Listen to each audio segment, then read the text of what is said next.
Alors, bonsoir à tous et toutes et bienvenue à cet événement hors du commun qui souligne à la fois le vernissage du livre 2291, Suisse 2291, et le climaton et centenaire de l'aéroport.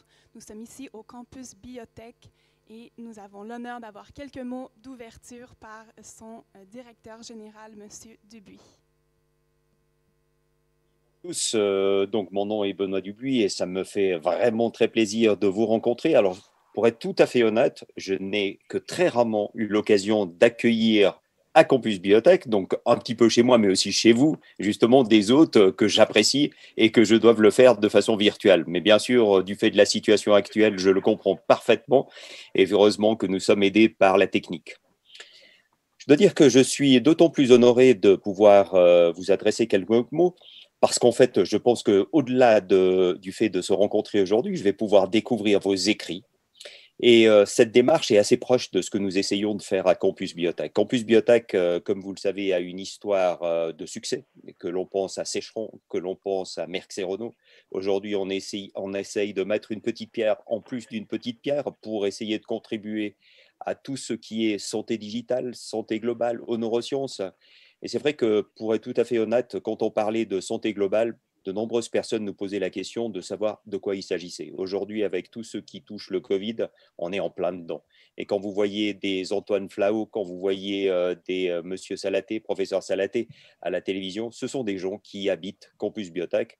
Et je doute qu'aujourd'hui, ils soient presque plus présents sur les plateaux de télévision et dans les salles de rédaction qu'à Campus Biotech. C'est notre contribution justement à cet effort dans le domaine de la pandémie. Et comment est-ce que l'on essaye de travailler? C'est vraiment en essayant de rapprocher des gens, rapprocher des disciplines, en faisant en sorte que l'on bâtisse des synergies, que l'on aille au-delà de nos horizons. Et ce qui me plaît aujourd'hui, c'est que quelque part, nous ne sommes pas très éloignés de la démarche de ce livre, puisqu'en fait, je ne l'ai pas encore lu, mais j'ai compris la logique, ou j'espère l'avoir compris. C'est vraiment d'interroger différentes personnes qui ont toutes un historique qui est différent, qui ont toutes une réalité qui est la leur, et qui, quelque part, se projettent dans le futur. Et je me réjouis vraiment de découvrir à la fois ce livre et je me permets tout de même de féliciter les personnes qui fêtent leurs anniversaires, je pense à l'aéroport de Genève, et les personnes qui sont en train de travailler pour le climaton et que nous allons rejoindre un peu plus tard. Merci encore d'être et d'avoir choisi Campus Biotech, d'être avec nous de façon virtuelle et je me réjouis bien sûr de découvrir vos écrits et vos visions pour le futur de notre beau pays. Merci. Merci, Merci, Monsieur M. Dubuis, pour cet Dubuis, pour accueil cet accueil. très chaleureux. Alors, je le répète, je suis très heureuse d'être ici pour cet événement inédit. Et je souhaite la bienvenue à vous, chers téléspectateurs et téléspectatrices, ainsi qu'à mes collègues ici présents. Alors, j'ai la chance d'être assise aux côtés de Christian Hauselmann, économiste, entrepreneur en série et initiateur du livre Suisse 2291. Nous avons aussi à ma gauche André Schneider, directeur général de l'aéroport de Genève, aussi mathématicien et musicien, et Ji Lee, qui est chargée des espaces collaboratifs à Impact Hub Genève et Lausanne et coordonnatrice du climaton en Suisse romande. Alors, j'aimerais commencer par toi, Christian. Peux-tu nous parler un peu plus de l'idée de fusionner le vernissage du livre avec le climaton et le centenaire de l'aéroport de Genève? Oui, merci bien. Donc, l'idée de fusionner ces deux éléments, c'était assez normal pour moi parce que si on veut voir dans le futur, c'est toujours basé aussi sur l'histoire, sur le passé. Et puis, avec l'initiative 2091, on aimerait bien rafraîchir le dialogue pour le futur parce que dans 271 ans, nous allons fêter le millénaire en Suisse. Donc la Suisse tourne 1000 ans. Ça, c'était l'idée que j'avais eue il y a 4 ans sur Hawaï. Je vais décrire les détails, comment ça se passait plus tard. Mais quand j'ai pensé à comment décrire le futur, ce n'était pas moi que je voulais décrire moi-même, mais j'aimerais bien voir que les gens qui sont très actifs en Suisse pensent de cette idée. Donc, il y a 2 ans, j'ai publié le livre en allemand avec 70 auteurs, et André Schneider était aussi un des auteurs. Donc, c'est comme ça qu'on a vraiment un lien profond. Et puis, quand j'ai dit c'est le 2091, c'est vraiment une initiative pour entre les générations, mais aussi entre les régions. Donc, nous avons eu l'idée de faire aussi un livre pour la Suisse romande, avec des gens qui sont importants et qui ont des visions pour la Suisse romande. Donc, nous avons parlé, et puis là, j'ai appris que le Genève Aéroport, cette année, a le centenaire.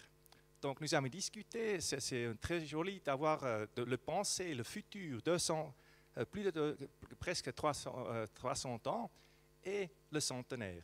Donc, c'est des grandes idées, et j'aime bien les grandes idées, mais surtout, j'aime encore mieux de réaliser les grandes idées dans la réalité. Donc, on a discuté avec André qu'est-ce qu'on peut faire, et aussi avec l'Impact Hub, et on a vu l'idée de faire un climaton qui est lié avec cet événement du lancement du livre. Donc, c'est ça qu'on a dit, on a le passé, le futur et les solutions. Et c'est pour ça qu'on a travaillé avec G et ton team. Et peut-être tu peux nous dire comment ça se passait pour toi, le climaton. Merci beaucoup, Christian. Donc, oui, pour nous, c'est une grande aventure. Parce qu'au début, quand vous nous contactez, on a pensé avec 100 personnes se trouvent dans ce joli endroit, campus biotech, avec différents facilitateurs, avec des post-it, avec différents ordinateurs. Et le réalité fait qu'au bout de 6 mois, on se trouve 4 sur le plateau parce qu'on ne peut pas avoir plus de 5 personnes. Et en revanche, c'est aussi une grande aventure humaine. Parce que j'étais sollicitée par nos partenaires et aussi par les participants. Ils ont tous à avoir une excellente expérience. Parce que plus jamais, on se rend compte comment c'était important de travailler ensemble et de partager différentes compétences. Par exemple, actuellement, sans mon équipe, Kevin et Jonathan derrière le grand ordinateur, je pense que je ne pourrais même pas vous partager mon point de vue. Peut-être je vais juste clôturer cette expérience climaton par ce qu'il dit le fondateur de Disneyland. Si vous pouvez le rêver, vous pouvez le faire. Merci beaucoup, Christian. Merci, G. Et Christian aussi, catalyser des alliés improbables, voilà une manière prometteuse de répondre aux plus grands défis de notre temps et de créer le futur surtout. Et André, pouvez-vous nous dire un peu plus sur la collaboration et la participation de l'aéroport de Genève au sein du climaton et aussi au livre Suisse 2291? Alors, peut-être pour commencer, quand je suis venu à l'aéroport, je me suis rendu compte que ce type d'infrastructure demande quand même une réflexion très lointaine. Nous sommes beaucoup dans des infrastructures qui prennent beaucoup de temps pour être créées et il faut quand même éviter de savoir où on est dans 20, 30, 40, 50 ou même plus d'années. Deuxièmement, je dois dire, l'idée de s'imaginer on est en 2291, même si quand je me suis un peu affronté à cet exercice, j'ai gratté pas mal ma tête et vous pouvez le voir, il me manque de plus en plus de cheveux, mais c'est comme ça. Je me suis quand même rendu compte que ce n'est pas évident, mais ça m'a quand même permis, dans mon cas, de aussi un peu faire une espèce de fanion rouge sur des évolutions que je vois pas très positives. Finalement, le point vraiment de accrochage maintenant de tout ça ici, c'est quand même autour des 100 ans. Alors, vous savez, quand vous avez la chance d'être un directeur général d'une institution qui fête ses 100 ans, et petit détail, alors ça n'a rien à voir avec moi, je suis que le 6e directeur général de Genève Aéroport sur 100 ans. On a eu un directeur général qui a dépassé largement les 30 ans à son poste. Et on se rend d'abord compte qu'on est vraiment enraciné dans l'histoire, mais on se rend encore plus compte que l'erreur à ne pas commettre. Alors il faut fêter d'où on vient, il faut se rappeler d'où on vient, et d'ailleurs tu l'as aussi dit, mais il faut aussi résolument regarder vers le futur. Alors, il nous semblait vraiment important, avec cet effort de ce livre, mais aussi en faisant un climaton, où on ne va pas dire qu'est-ce que doit être l'aéroport aujourd'hui. Ben là, il y a plein de débats politiques, on ne va pas y entrer, on pourrait être d'accord ou pas, mais de plutôt dire les gens, comment ils s'imaginent les échanges, parce que finalement, l'aéroport, c'est une plateforme multimodale où vous venez en transport public, en voiture privée, ou même à pied ou en vélo pour prendre un avion pour aller ailleurs. Et quelque part, c'est qu'un moyen pour avoir des connexions, des possibilités d'aller voir ailleurs, de rencontrer d'autres personnes, de rencontrer d'autres régions. Et pour nous, quelque part, ou pour moi aussi, c'était vraiment important de ouvrir ce débat, de dire on s'imagine ça comment dans 50 ans. Parce que quelque part, c'est ça qui va finalement imposer où on doit aller nous. Et je suis d'un âge un peu plus avancé que probablement la majorité des participants du Climaton. Moi, j'y crois encore beaucoup dans l'importance de l'échange vraiment physique entre les gens, ou la rencontre directe. D'ailleurs, j'en souffre pas mal durant ce temps de confinement, Zoom, Webex, Teams, et j'en passe des autres, et Skype. Mais je crois encore dans le besoin de pouvoir faire ça, et je reste convaincu, mais je suis ouvert à discuter de ça, que ces échanges ne peuvent pas être que virtuels. Alors on peut se faciliter plein de choses, parce que ce n'est pas toujours nécessaire d'aller faire un déplacement pour n'importe quoi. Mais je pense quand même aussi qu'il est important qu'on puisse de temps en temps se rencontrer, d'être ensemble, de sentir aussi, pas seulement ce que la personne dit, mais qu'est-ce qu'elle ressent. Et c'est de ce fait-là que je trouve cette combinaison entre le Climaton, ce livre et les 100 ans, c'est justement ce qu'on voulait communiquer à la fin de ces 100 ans, qui restent quand même des 100 ans très, très, très particuliers. On a à peu près dû annuler tout, ou alors changer, mais quelque part, ça nous donne aussi envie de justement dire, on va s'employer aujourd'hui pour assurer que quelqu'un d'autre, dans 100 ans, pourrait faire les 200 ans de Genève Aéroport. Et on espère sans pandémie. Et d'impliquer les gens de tous horizons et la société civile dans la course aux solutions climatiques est un moyen, selon moi, non seulement de favoriser l'innovation sociétale, mais aussi de s'assurer de l'adoptabilité des solutions créées. Ben, j'irai même plus loin. De nouveau, nous offrons un service. À la fin, nous ne sommes pas une compagnie aérienne, alors je n'ai pas de siège dans un avion à vendre. Je suis non plus un producteur de voitures. Je suis non plus les CFF ou les TPG. De ce fait-là, nous, l'important, c'est que pour les gens, on crée un environnement rassurant, mais aussi positif, qui leur permet de faire ce qu'ils veulent faire. Parce que nous passons par un aéroport, et quand ça ne va pas très bien, nous regrettons presque de passer par un aéroport parce que nous voulons avoir des amis, nous voulons visiter un autre pays et des choses comme ça. Et c'est pour ça, pour nous, il est très, très, très important de comprendre qu'est-ce que les gens imaginent pour demain, après-demain et après-après-demain. Et surtout aussi de discuter avec les générations plus jeunes, comment ils envisagent ça.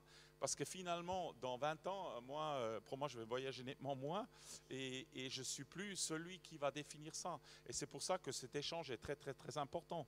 Mais aussi pour trouver le bon équilibre, parce qu'il est vrai, aujourd'hui, le transport en général génère des effets positifs comme négatifs.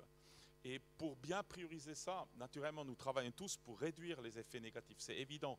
Mais pour bien prioriser les prochaines années qui viennent, il faut vraiment les mettre en face des attentes des gens aussi de pouvoir aller ailleurs.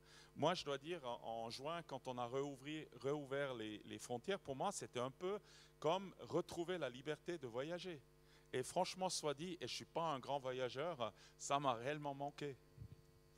G, la question qui brûle sur toutes les langues, je pense, quels sont les résultats préliminaires de l'édition 2020 du Climaton qui a eu lieu exceptionnellement, entièrement en ligne? Donc c'est une question qui n'est pas évidente à répondre parce qu'en réalité, c'est aussi dans un autre monde digital, je me rends compte, c'est très important de travailler agilement. Donc en fait, c'est pour ça qu'on a fait une planification de tous les résultats et au final, pour la très belle surprise, ils sont tous disponibles de manière très différente.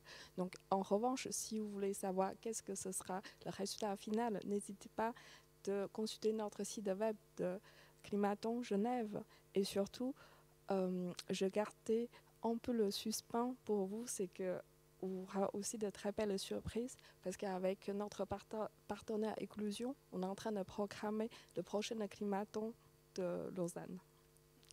Merci. J'aimerais maintenant nous emmener dans l'imaginaire de Suisse 2291. Christian, comment est-ce que l'idée de créer cette collection de récits a surgi? Quelle est la vision, mais aussi les actions que tu souhaites inspirer par ce biais? Oui, merci. Donc, l'idée, donc il y a 10-12 ans, c'était la crise financière 2008-2009. Et puis après ça, le développement de l'économie était assez favorable pour la majorité des personnes. Mais je me sentais dérangé un peu de cette évolution au développement parce que je croyais que cette manière de penser court terme, c'était vraiment dans un pic pour moi. Donc moi, tout maintenant, ça m'a dérangé. Mais je n'avais pas une idée comment faire une solution, comment faire ça. Mais il y a 5 ans, donc, avec ma femme Jenny, on est voyagé la première fois à Hawaï. Et puis à Hawaï, on a lu des livres des vieux Hawaïens qui ont eu la tradition donc, de penser pour cette génération. Donc si nous, maintenant, aujourd'hui, on discute une solution, il faut penser cette solution, elle est bonne pour cette génération. Donc c'est tellement impossible, ça m'a vraiment touché d'une façon, ça c'est la solution. C'est tellement impossible que ça a ouvert toutes les options. Parce qu'on ne sait pas ce qui est juste, mais il faut discuter. Donc je me demandais, cette génération, c'est 200 à 300 ans, et je me demandais, 2091, 1000 ans en Suisse, ça c'est la solution. Et là, j'ai écrit à quelques experts fascinants dans la Suisse s'ils aimeraient bien supporter cette vision avec leur nouvelle de 2 à 3 pages. Et je m'imaginais, c'est peut-être trop fou, l'idée personne ne veut partager. Mon idée, c'était d'avoir 26 auteurs de 26 cantons. Donc, la première livre, on avait 70 auteurs. Donc, j'étais vraiment choqué d'un point de vue très, très positif. C'était super motivant. Donc, là, on a maintenant 101 auteurs avec le livre qu'on lance aujourd'hui. C'est vraiment tout fraîche de l'imprimerie Vöckerli à Langnau en Emmental. Donc, c'est vraiment pour moi maintenant, c'est pas seulement moi qui se sentait dérangé, je crois. C'est vraiment quelque chose qui peut peut-être devenir une idée plus grande que j'imaginais. Parce que, vous voyez, il y a 5 ans, c'était vraiment le grand développement économique. Tout était grandi, c'était tout grandi. Et maintenant, on a la crise. Personne n'a pensé à une crise comme ça.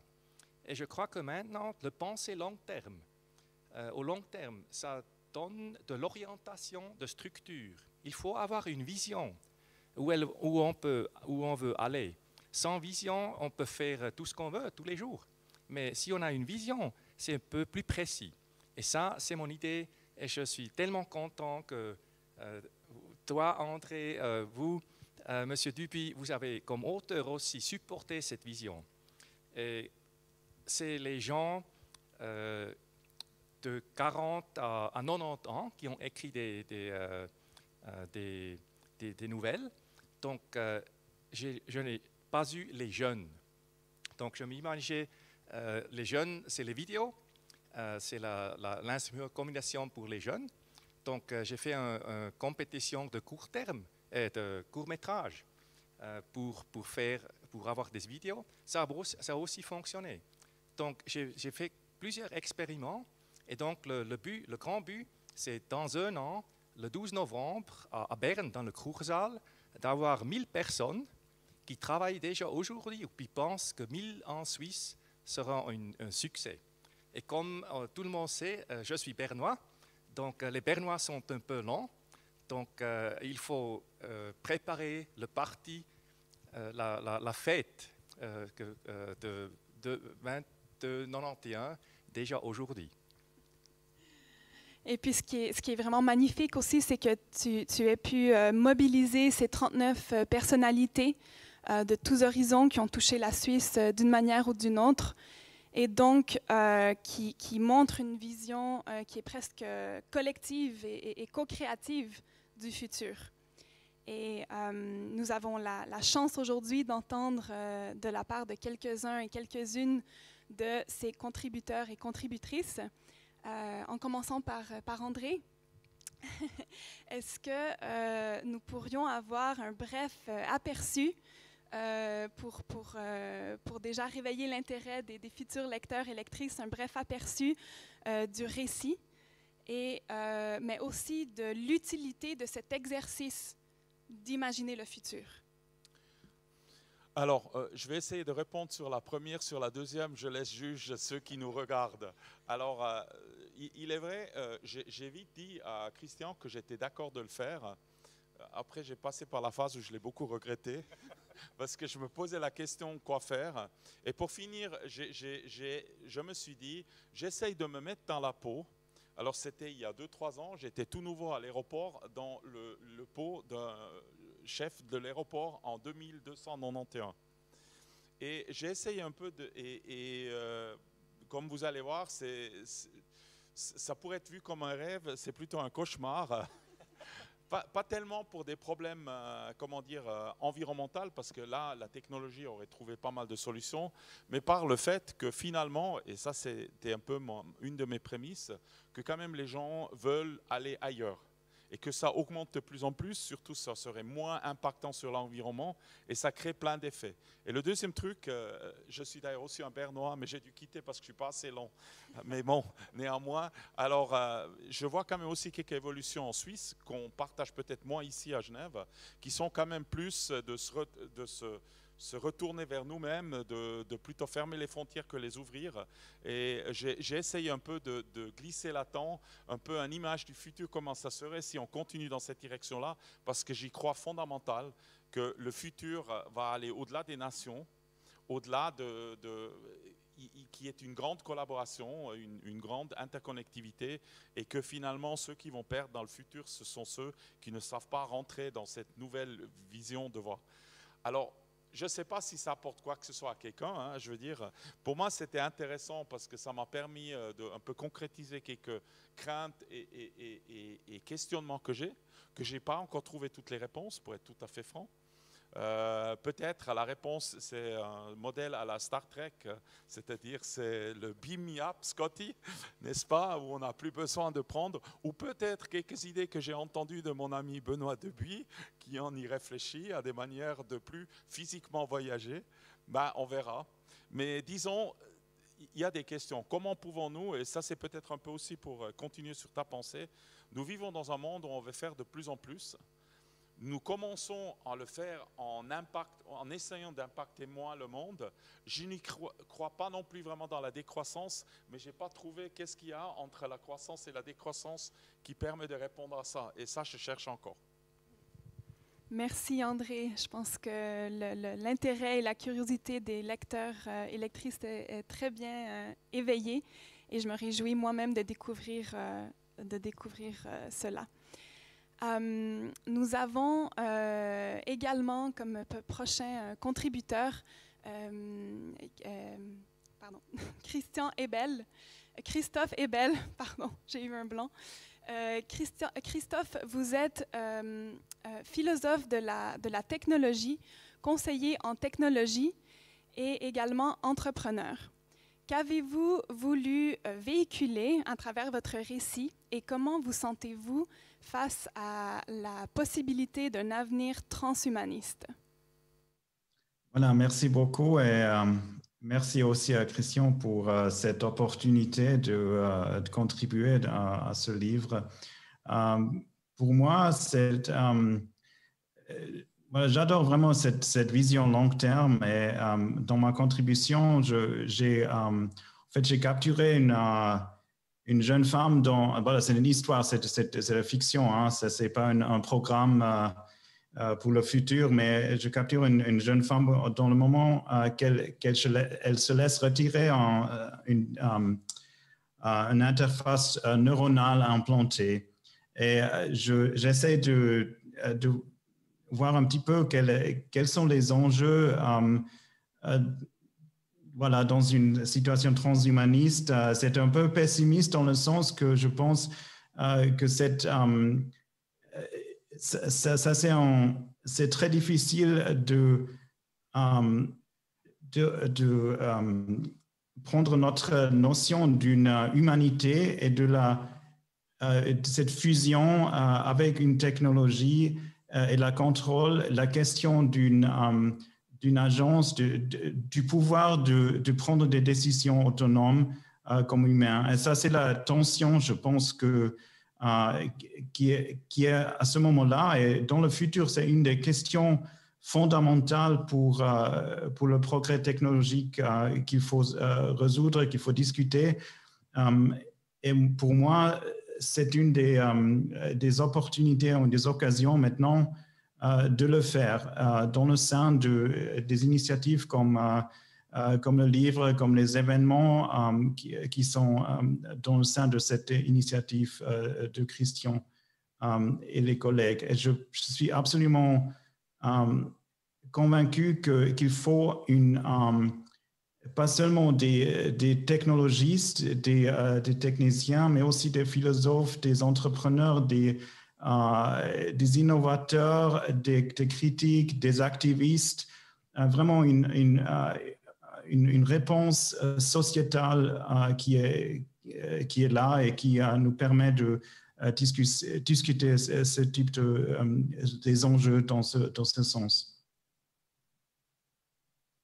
Merci Christophe. Voilà de quoi nourrir notre réflexion par rapport au futur souhaitable que nous désirons créer.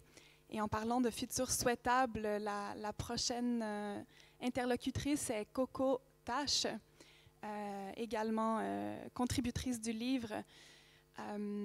Coco, oui, voilà, on ne vous voyait pas juste avant. Votre récit, en fait, raconte un véritable paradis sur Terre. Pouvez-vous nous en dire un peu plus sur ce paradis, mais surtout sur les moyens d'y parvenir? Et vous êtes connectrice et fondatrice de la Fondation Humus à Lausanne. Voilà, donc l'Humus est encore à venir. En ce moment, c'est encore ma plateforme sevensky.life. Mais c'est vrai que moi, ça ne m'intéresse pas de penser à un futur vraiment transhumanisme. Je crois que le temps est venu maintenant, avec tout ce qui est en train de se passer, de revenir à notre vérité, à vraiment se rappeler de vraiment qui nous sommes, des créateurs extraordinaires. Et je crois qu'on a perdu ça depuis très, très longtemps. Et donc, mon histoire, c'est l'histoire qui nous amène vraiment au paradis, où on est de nouveau bons ensemble, où on sait quelle eau on boit et quelle nourriture on mange, qui est totalement saine pour tout le monde. Il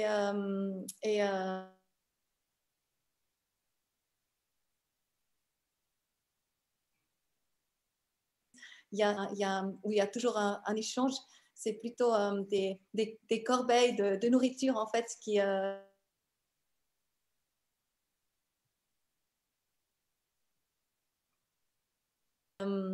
Et voilà, moi, je visualise cet avenir-là qu'en ce moment, on passe une phase très, très dure, mais pour moi, 2291, c'est sûr. Et déjà, pour moi, dans 5 ans, on va être dans un tout nouveau monde et qui sera bon pour tout le monde. Merci, Coco. J'espère sincèrement que ces petites graines plantées, semées pourront germer pendant l'hiver et fleurir au printemps. J'en ai aucun doute. Et puis au-delà du contenu captivant de ce livre, il y a aussi une attention toute particulière qui a été portée sur sa fabrication, autant au niveau du graphisme que de la production. Et j'aimerais maintenant m'adresser à Chris Burkhard. Chris, vous avez conçu l'identité visuelle du livre selon la notion d'unité dans la diversité. Qu'est-ce que cela évoque en vous? Bonjour à tout le monde. Avant tout, j'ai une question. Est-ce que c'est possible qu'on switch en anglais? Parce que j'arrive à suivre la communication, mais ça va être un peu dur pour m'expliquer en français. Oui, sans aucun problème. Allez-y. Okay, so I would like to switch in English. I am responsible for the graphic design of this book. And before everything, creating the corporate design of this book was not a challenge for me, because it was an opportunity to give a look to a project that touches my heart and matches to what I believe in. The diversity is the basic of my visual concept, and my design is the visualization of a dialogue between different individuals and different characters. And I think I achieved to combine these elements into a surprising matching picture. And this is also what I also create a unique identity, which I always think it's very important to give a character to a project. And this is what I also wish for the future of 2291 and for the future of Switzerland, to find a surprising and matching way to go to the next 1,000 years or 700 that we lost. Yeah, and it's a pleasure to be a small piece of this big picture. Yeah, thank you, Chris. It's really, c'est vraiment étonnant comment Chris peut lire mes pensées. C'est vraiment, j'ai des idées et puis Chris peut les faire. Et peut-être André, tu peux dire ta première idée quand tu as vu ce livre. Alors, j'ai déjà eu la chance de voir la première édition et j'ai dû admettre que celle-ci, elle est beaucoup plus beau, plus percutant. J'aime vraiment beaucoup le design parce qu'il est vraiment, il tranche, il est différent. C'est pas. Et j'ai aussi beaucoup aimé tous les clins d'œil qu'on trouve dans le livre. Je dois admettre, j'ai eu le droit de le voir pendant à peu près 30 secondes en arrivant ici. Alors, j'ai encore pas tout découvert, mais je dois dire, je suis tout à fait d'accord. C'est un livre d'idées, de imagination, et il doit nous déjà inspirer ça quand on voit le livre sans l'avoir ouvert. Et je pense là, on est vraiment là. C'est vraiment, c'est quelque chose, on regarde le graphique de la première page et on peut rester dessus et on voit toujours des autres éléments. On se pose la question, ça pourrait être quoi, ça pourrait pas être quoi. C'est très riche. Alors bravo, vraiment je suis très impressionné. Et comme j'ai dit, ça donne aussi, l'ancien était un peu, alors à l'intérieur il y avait des très beaux dessins aussi, mais c'était un peu plus trop retenu. Très, comment dire, très institutionnel. Mais je pense qu'il faut un peu de folie avec tout ça. Oui, c'est vraiment, tu l'as mis très, très belle, c'est l'unité dans la diversité. Et puis ça, c'était vraiment mon idée, parce que le futur va être très divers. Nous, comme humains, nous sommes très divers, et la Suisse est très diverse. Mais quand même, ça donne une unité. Et donc, quand on a développé le logo, le nouveau logo, tout le monde m'a dit, tu ne peux pas faire un logo comme ça. Ce n'est pas un logo. Et puis, j'ai dit, oui, ça, c'est mon idée. Donc, je suis très content. Merci Chris que tu as vraiment pu nous aider avec toute ton créativité et ton énergie du design et comme personne. Merci.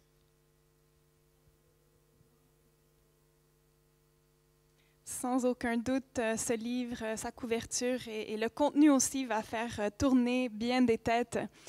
Et par rapport à la fabrication et la manière dont le livre a été produit, il a été produit selon l'approche Cradle to Cradle par les frères Fogeli à Langnau dans l'Emmental.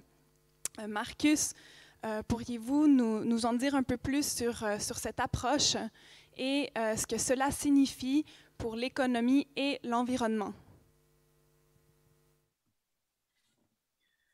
Oui, bonsoir à tous.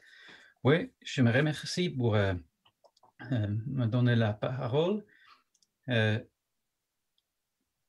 Premièrement, Chris nous félicite Nous vous félicitons pour ce livre, c'est merveilleux et nous sommes très fiers et aussi heureux d'avoir été élus pour imprimer ce livre. Et en fait, ce livre est complètement circulaire, c'est-à-dire que tous les matériaux et substances utilisés pour produire ce livre sont sans danger pour les cycles biologiques. Autrement dit, tous les matériaux et toutes les substances, le papier, les encres, le vernis, la colle et ainsi de suite, sont optimisés pour qu'ils soient sans danger pour la nature et pour les êtres humains.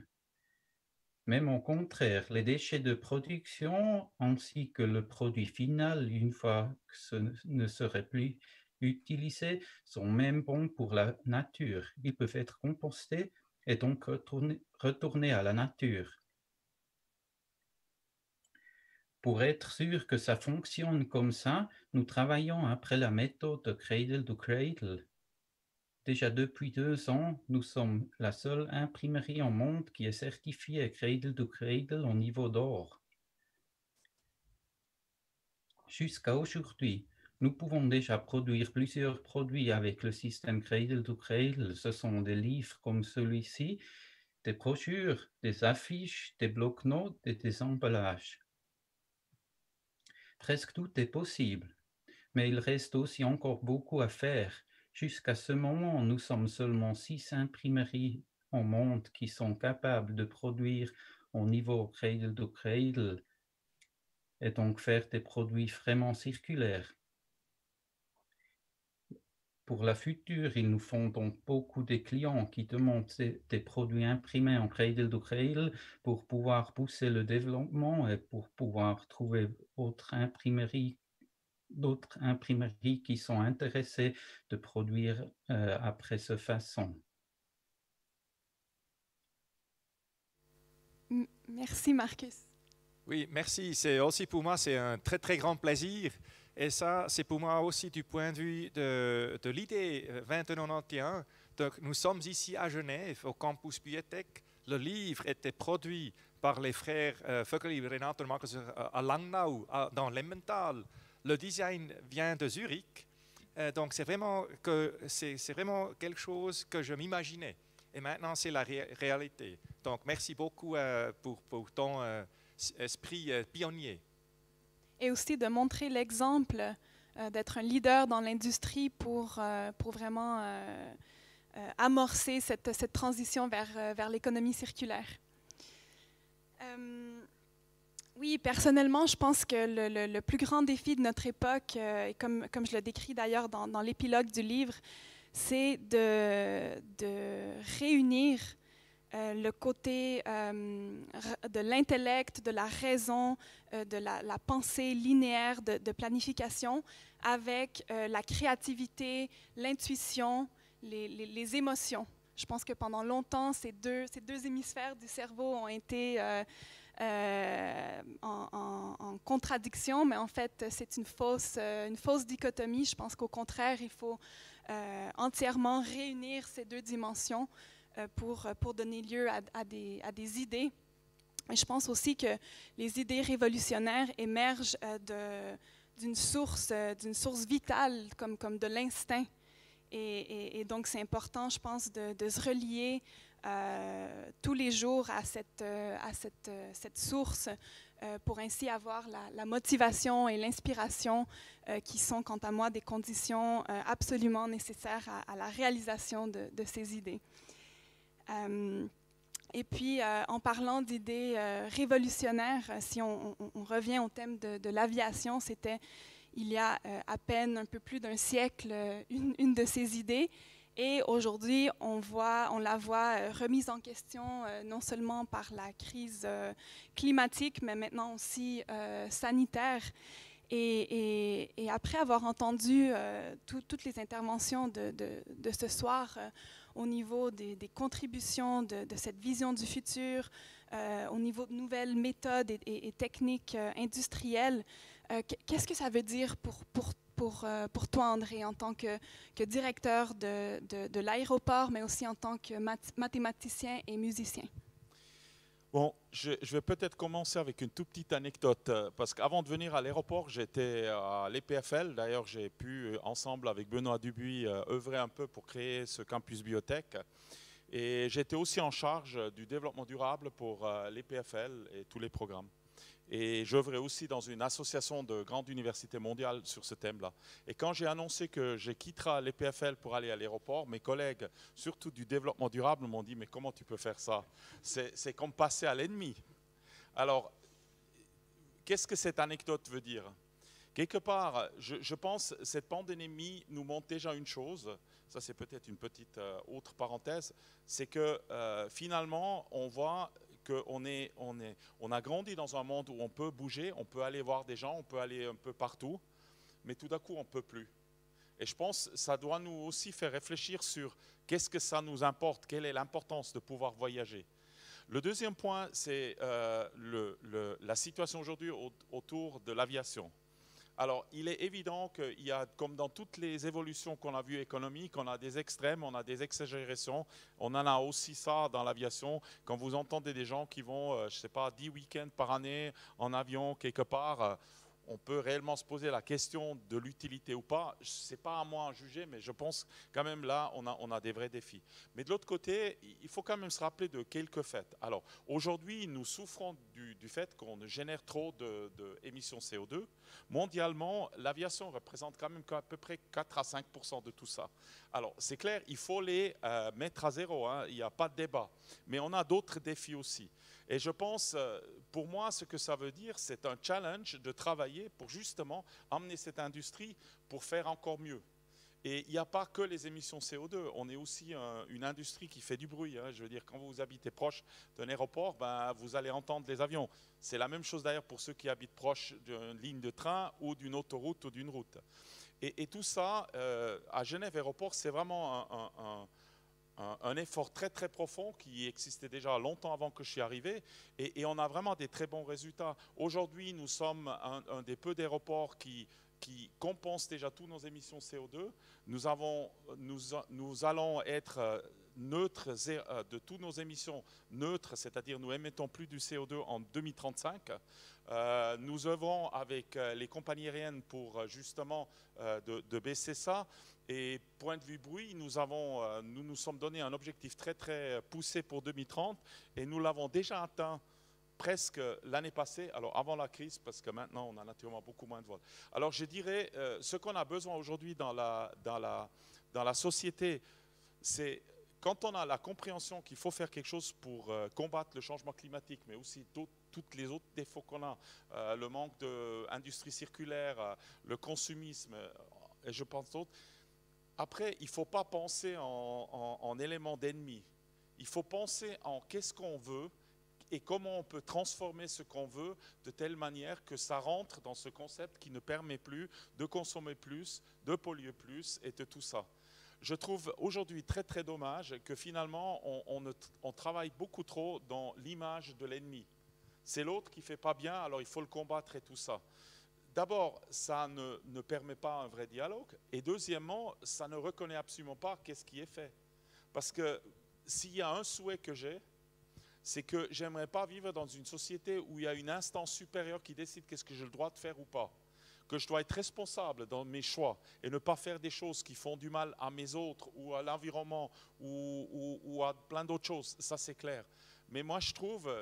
J'ai toujours encore l'espoir, c'est peut-être mon dernier coup un peu de jeune que j'ai gardé, c'est que j'aimerais vivre dans un monde où nous sommes créateurs, nous ne sommes pas esclaves de règles. Et pour pouvoir faire ça, il faut plus se concentrer de faire, parce que je trouvais très bien ce que vous avez dit avant. Moi, j'ai une autre manière de le dire, c'est que pour être vraiment bien, il faut avoir une tête, c'est-à-dire il faut avoir une vision, une idée, il faut avoir un cœur. Parce que sans l'émotion, sans le ressentissant, mais après il faut des mains, parce que sinon ça reste du vaporware, hein, ça ne se fait pas. Alors moi j'attendrais de tout le monde vraiment d'aller créer comme les gens dans le climaton aujourd'hui, et j'espère qu'avec ceux qui ont travaillé sur notre challenge, on peut en travailler avec eux, de pas seulement leur faire des idées, mais de faire quelque chose avec, et d'arrêter de dire je veux juste interdire à l'autre de faire ceci et ça va régler les problèmes. Ça ne règle rien, ça crée que des dissensions. Finalement, on doit collaborer dans la diversité parce que la diversité nous amène aussi d'autres idées, d'autres horizons, mais il faut arrêter de voir ça en image d'ennemis, c'est le bon, c'est le mauvais. Nous sommes tous une partie bon et une partie moins bon ou un peu mauvais. Merci. Très bien, j'aimerais bien prendre ça parce que ce que tu as dit avec l'ennemi et aussi le noir et blanc, c'est exactement ce que m'a dérangé. Et parce que le gris a disparu. C'est le noir, blanc, gris est disparu. Nous avons mis le gris en des couleurs très très fortes. Mais du point de vue des vues différentes, j'aimerais bien inviter Claude Nicolier, qui est aussi avec nous, parce que Claude Nicolier était le premier astronaute suisse en espace en 1992. Je me souviens très bien. Et puis, dans votre histoire, vous avez décrit quelque chose de très, très joli. Vous avez dit que quand vous étiez là-haut, en regardant notre planète, vous avez dit que c'est tellement magnifique, mais aussi tellement fragile. Donc, notre vue est très, très exceptionnelle. On n'a pas tellement de chance d'être là. Donc, quelles sont votre pensées maintenant, aujourd'hui? Alors, bonsoir à toutes et à tous et merci Christian de m'avoir donné l'occasion de m'exprimer dans ce livre. En fait, je n'ai pas écrit un article moi-même et j'ai répondu à des questions parce que j'étais relativement occupé quand la demande est venue et j'ai préféré faire ça sous la forme d'une interview. En fait, si on pose la question, ce que je pense que sera la Suisse dans 271 ans ou en 2291, vraiment, j'ai aucune idée. Ce que je souhaiterais, c'est ce qu'a dit Coco, c'est que ce soit un paradis, mais que ce soit un paradis partagé avec d'autres paradis. On ne pourrait pas imaginer la Suisse étant un paradis entouré par des enfers. Donc j'ai vraiment la vision globale. Avec le privilège que j'ai eu d'aller dans l'espace, on a vraiment une vision globale de la Terre. Et, je ne peux pas tellement parler de la Suisse dans 271 ans ou en 2291, mais plutôt de l'état de la planète Terre. Ce qui est important, c'est de sauver la planète Terre et de faire en sorte que la planète Terre soit encore habitable dans des conditions raisonnables par l'ensemble de l'humanité. Alors, au niveau de la Suisse elle-même, ce qu'il faut faire à relativement court terme, quand je dis court terme, c'est des décennies et peut-être un siècle, mais encore une fois, près de 300 ans, c'est du long terme. À court terme, il faut absolument maintenir nos valeurs. Ces valeurs sont la durabilité, le respect de l'environnement, une politique intelligente en matière d'énergie, utilisation raisonnable des ressources et aussi, je pense, en tant que petit pays, montrer l'exemple en matière d'humanisme, droits de l'homme, entraide avec les autres pays, excellence en matière de productivité, en qualité de l'enseignement. Je pense qu'il faut garder ces valeurs dans le point de mire. Ce qui est important, ce n'est pas seulement une fonction, c'est sa dérivée. Il faut que la dérivée soit positive, avec une chance que dans près de 3 siècles, on ait une situation au moins aussi bonne qu'on a maintenant, sinon meilleure. Mais j'ai aucune idée de ce que sera la Suisse dans 300 ans. Ce que je souhaite, c'est que la planète Terre s'en sorte par des efforts concentrés, non pas seulement au niveau de la Suisse, bien sûr, mais au niveau de la planète tout entière. Et encore une fois, merci de m'avoir donné l'occasion de partager ma vision.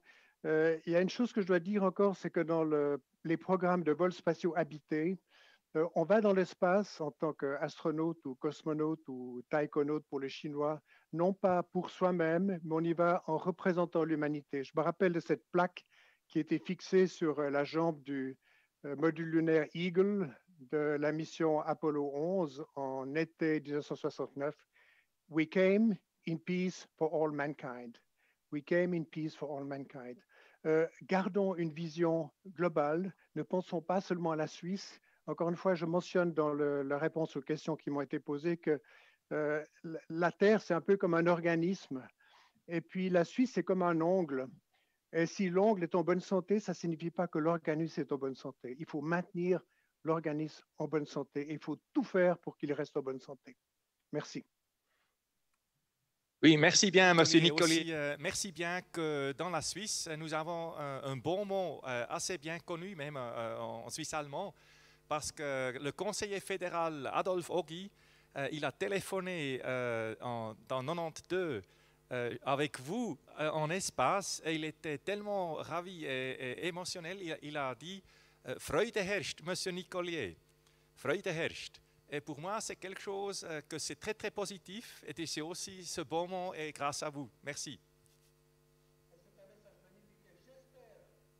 Dans 71 ans, on pourra toujours dire ici en Suisse et ailleurs dans le monde, Freude herrscht. C'est mon désir le plus profond.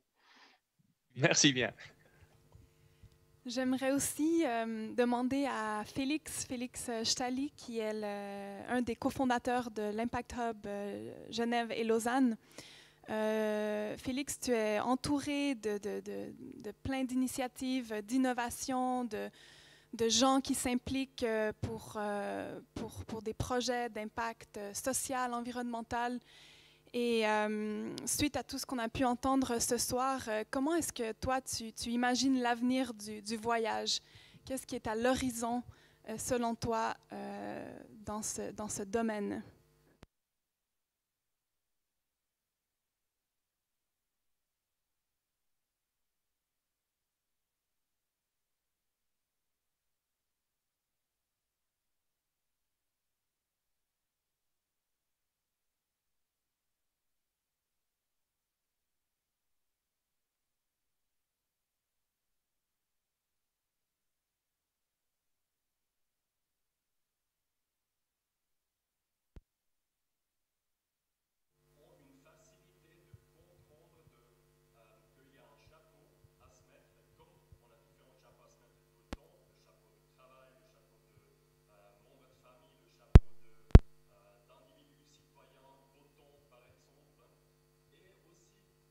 Cette facilité de quelques-uns ou de ces gens avec lesquels je peux travailler, qui portent un chapeau d'être vraiment un humain sur cette terre, de se sentir membre d'humanité ici, et donc avoir clairement toujours cette perspective de qu'est-ce que ça veut dire mon action, ma parole, dans l'ensemble de notre communauté sur terre. Et là, je vois l'inspiration qui m'a été donnée les dernières 36 heures à travers des acteurs de ce climaton et des intervenants, que aucun de nous est parfait, mais c'est un joie de pouvoir se focaliser, de collaborer avec les gens qui veulent en fait être ouverts par rapport à leurs erreurs ou à leurs défauts et les travailler ensemble et les renforcer, essayer de mitiger ensemble et travailler collaborativement et constructivement vers quelque chose. Une grande inspiration pour ce climaton pour moi était carrément aussi le partenariat avec vous, André Schneider, avec l'aéroport, parce que tout à fait, comment c'est possible d'être un meilleur symbole du progressisme qu'un aéroport aujourd'hui dans une telle crise que vous êtes actuellement et que nous trouvons aussi en tant que société avec le Covid, ayant accepté de faire ça avec nous et d'être ouvert et d'ouvrir en fait ce spectre de cette question que vous avez donnée au acteur. Donc pour moi, dans un contexte qui est changement climatique, mais encore pire pour moi, vraiment dégradation de la biomasse et de la biodiversité, vraiment pas récupérable, parce que ça qu'on change, ça peut aussi être changé peut-être un peu différemment, mais la biodégradation, quelque chose tellement lourd pour nous en tant qu'individus, que le seul choix qui me reste, c'est de me focaliser vraiment sur les éléments positifs, et ça me donne la force en fait, et le joie de tous les jours de pouvoir travailler dans ça que je suis. Donc ravi d'avoir cette occasion ici de célébrer cet vernissage, et grand félicitations à toi Christian qui a pris ça dans les mains et qui a donné la parole à tous ces individus qui forment en fait la Suisse d'aujourd'hui, parce qu'on en a besoin de nous donner des images du futur positives. Moi je dis toujours, c'est comme le project management. La première chose que tu fais, il faut définir le but, sinon on ne va jamais arriver. Il faut peindre la peinture du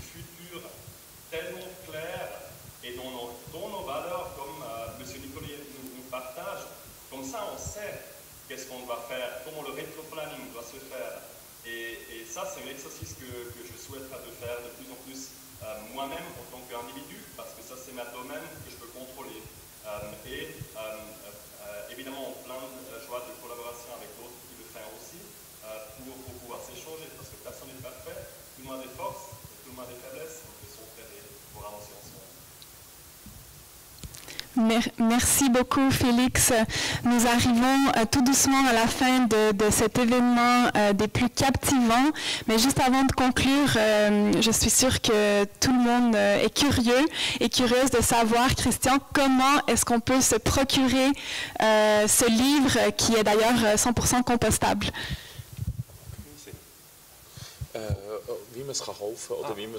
Oui. Donc, merci bien pour ce petit promo. Donc, je suis très fier de vous dire que dans 2 jours, on a déjà vendu 400 exemplaires. Donc, c'est vraiment énorme. Donc on peut l'acheter sur le site web de 2091, donc 2091.ch, mais aussi dans les magasins de livres en Suisse romande. Donc, et aussi sur le site web de l'édition Weber Verlag à Thun, près de Berne. Donc, on a le online achat, mais aussi dans les magasins de livres, ici en Suisse romande. Merci.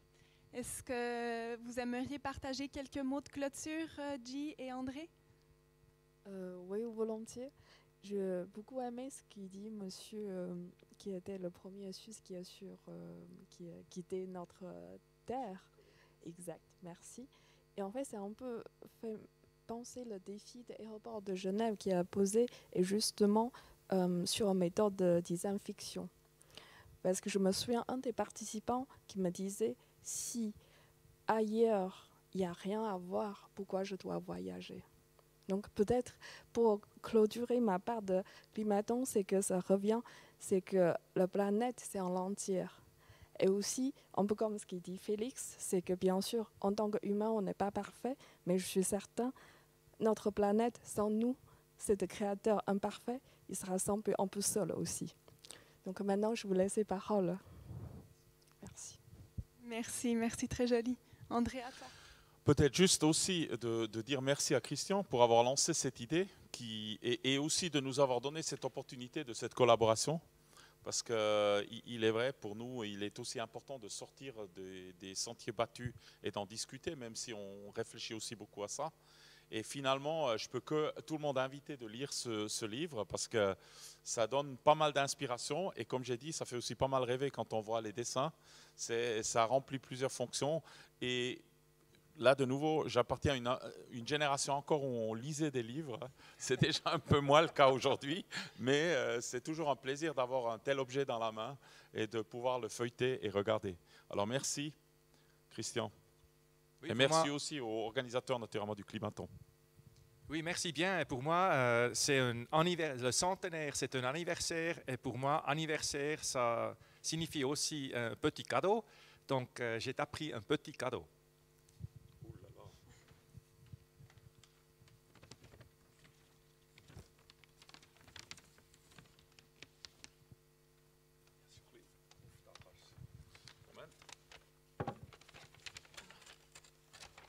Ah, super. Alors,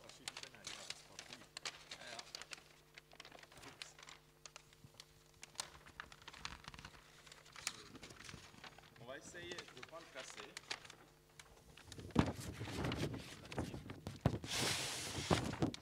Alors,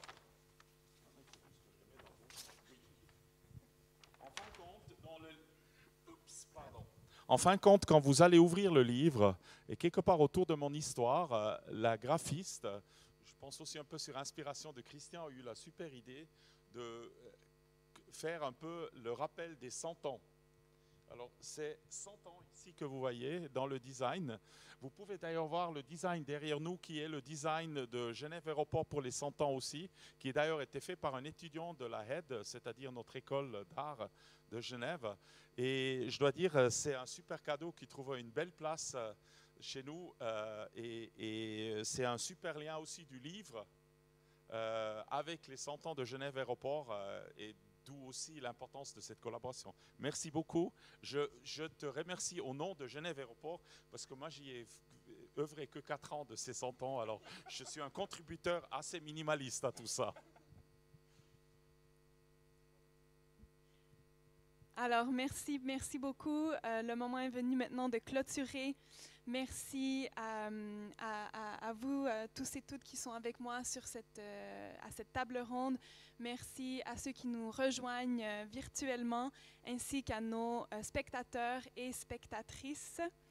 Et je dois dire que je suis arrivée ici sans connaître tout le monde et je repars avec la sensation de faire partie d'une famille. Alors, merci beaucoup et à la prochaine. Merci, Aïka.